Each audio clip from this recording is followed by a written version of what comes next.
Voice of ആലവ് എന്ന ശുശ്രൂഷയിലേക്ക് എല്ലാവർക്കും സ്വാഗതം. നമുക്ക് ഒരു നിമിഷം പ്രാർത്ഥിക്കാം. കർത്താവ്, ഈ ശുശ്രൂഷ മുഖാന്തരം ഹീബ്രു ക്യാരക്ടർ ഞങ്ങൾ മറ്റുള്ളവർക്ക് പറഞ്ഞു കൊടുക്കുവാൻ പോകുന്നു. ഇത് കർത്താവ് അനുഗ്രഹിച്ച് തരണമേ. ഇത് കേൾക്കുന്നവരും ഇത് മുഖാന്തരം ഉണ്ടാകാൻ പോകുന്ന ജനങ്ങളും അനുഗ്രഹിക്കപ്പെടട്ടെ. യേശുവിൻ്റെ നാമത്തിൽ പ്രാർത്ഥിക്കുന്നു. പ്രാർത്ഥന കേട്ടതിനായി നന്ദി. വോയിസ് ഓഫ് ആലിഫ് എന്ന യൂട്യൂബ് ചാനലിലേക്ക് ഏവർക്കും സ്വാഗതം. ഈ ചാനലിൽ നമ്മൾ പഠിക്കാൻ പോകുന്നത് ഹീബ്രു അക്ഷരങ്ങളുടെ ദൈവിക അർത്ഥങ്ങൾ, അതിൻ്റെ ആത്മീയത, ബൈബിൾ ദർശനം, എല്ലാ വിശ്വാസികളും ദൈവത്തിലേക്ക് അടുപ്പിക്കാൻ സഹായിക്കുന്ന ജ്ഞാനം എന്നിവയാണ്. So welcome again to voice of Alif YouTube channel. നമ്മളിപ്പോൾ കണ്ടുകൊണ്ടിരിക്കുന്നത് ഹീബ്രു അക്ഷരങ്ങളാണ്. ഹീബ്രു എന്ന് പറയുന്നത് സ്വർഗത്തിലെ പരിശുദ്ധമായ ഭാഷയാണ്. A pure language from heaven. ഈ ഭാഷയാണ് ദൈവം സംസാരിക്കുന്നത്. ദൈവം സ്വർഗത്തിലെ സൈന്യങ്ങളോട്, മാലാഖമാരോട് സംസാരിക്കുന്നത്.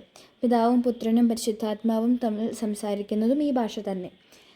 ദൈവം ലോകത്തിലെ സകലതും സൃഷ്ടിച്ചപ്പോൾ ഭൂമിയും സമുദ്രവും ഭൂമിയിലുള്ളതെല്ലാം സൃഷ്ടിച്ചതും ഈ ഭാഷ മുഖാന്തരമാണ്. വചനം ഉൽപ്പത്തി 1 മുതൽ ഉള്ള വാക്യങ്ങൾ എല്ലാം ഹീബ്രുവിലാണ് എഴുതപ്പെട്ടത്. യേശു പിതാവിനോട് പ്രാർത്ഥിച്ചത് ഹീബ്രുവിലാണ്.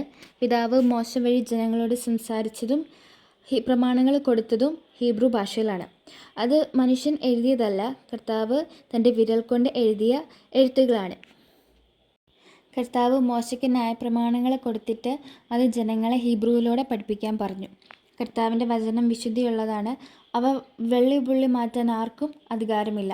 ബൈബിളിലെ സകല പ്രവചനങ്ങളും ഹീബ്രുവിലാണ് എഴുതപ്പെട്ടത്. പ്രവാചകന്മാരോട് ദൈവം സംസാരിച്ചതും ഹീബ്രു ഭാഷയിലൂടെയാണ്. കർത്താവിൻ്റെ ഇഷ്ടം എന്തോ അവയെല്ലാം ഹീബ്രു മുഖാന്തരം പ്രവാചകന്മാരെ ദൈവം പഠിപ്പിച്ചു. കർത്താവിൻ്റെ വചനങ്ങളെ ഹീബ്രു മുഖാന്തരം പഠിച്ചാൽ അവ മനസ്സിലാക്കാൻ കഴിയും. ഹീബ്രുവിൻ്റെ അക്ഷരങ്ങളും അതിൻ്റെ അർത്ഥങ്ങളും മനസ്സിലാക്കി വേണം നമ്മൾ ബൈബിൾ വായിക്കുവാനും പഠിക്കുവാനും. ഹീബ്രു എഴുതി തന്ന പരിശുദ്ധാത്മാവ് പഠിപ്പിക്കാതെ അവയൊന്നും നമുക്ക് അവയുടെ റിയലായ അർത്ഥങ്ങൾ മനസ്സിലാക്കുവാൻ കഴിയില്ല.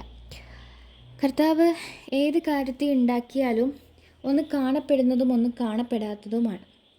ഒന്ന് പരലോകത്ത്, അതായത് സ്വർഗത്തിൽ ഉള്ളത് കാണപ്പെടാത്തത്, ഭൂലോകത്ത് ഉള്ളത് കാണപ്പെടുന്നത്, അതായത് ഭൂമിയിലുള്ളത് കാണപ്പെടുന്നത്.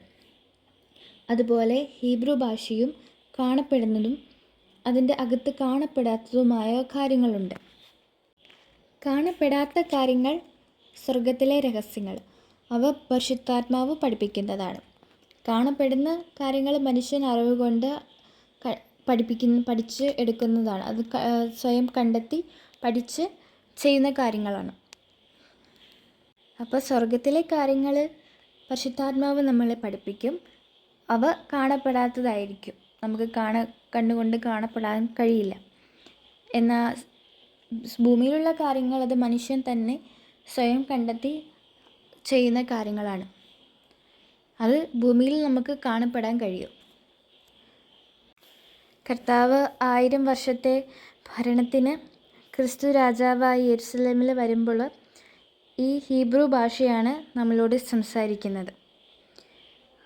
സെഫനിയാവ് 3:9 ഇപ്രകാരം പറയുന്നു: അനന്തരം ഞാൻ ജാതികളെ ശുദ്ധമുള്ള അധരങ്ങളെ നൽകുമ്പോൾ അവരെല്ലാവരും യഹോവയുടെ നാമത്തെ വിളിച്ചപേക്ഷിക്കുകയും ഏകമനസ്സോടെ അവനെ സേവിക്കുകയും ചെയ്യും. അതായത് എല്ലാ ജനതകളും യഹോവയുടെ നാമം വിളിച്ചപേക്ഷിക്കാനും അതുപോലെ ഏകമനസ്സോടെ അവനെ ആരാധിക്കാനും തക്കവിധം ഒരു ശുദ്ധമായ ഭാഷ നൽകുമെന്നാണ് ഈ വാക്യം പറയുന്നത്. അപ്പോൾ ഈ ശുദ്ധമായ ഭാഷ ഏതായിരിക്കും? ഹീബ്രു ആയിരിക്കും. ഹീബ്രു ആണ് ആ ശുദ്ധമായ ഭാഷ എന്ന്. ഇന്നത്തെ ഈ എപ്പിസോഡ് ഇവിടെ അവസാനിക്കുകയാണ്. ഈ എപ്പിസോഡിലേക്ക് ചേർന്നതിന് ഹൃദയത്തിൽ നിന്ന് ഞാൻ നന്ദി പറയുന്നു. മറ്റൊരു എപ്പിസോഡിൽ വീണ്ടും ദൈവത്തോടൊപ്പം കൂടി ഹീബ്രുവിൻ്റെ അക്ഷരങ്ങളും അവയുടെ ശബ്ദങ്ങളും ക്യാരക്ടറുകളും നമുക്ക് ആഴത്തിൽ കേൾക്കുകയും പഠിക്കുകയും ചെയ്യാം.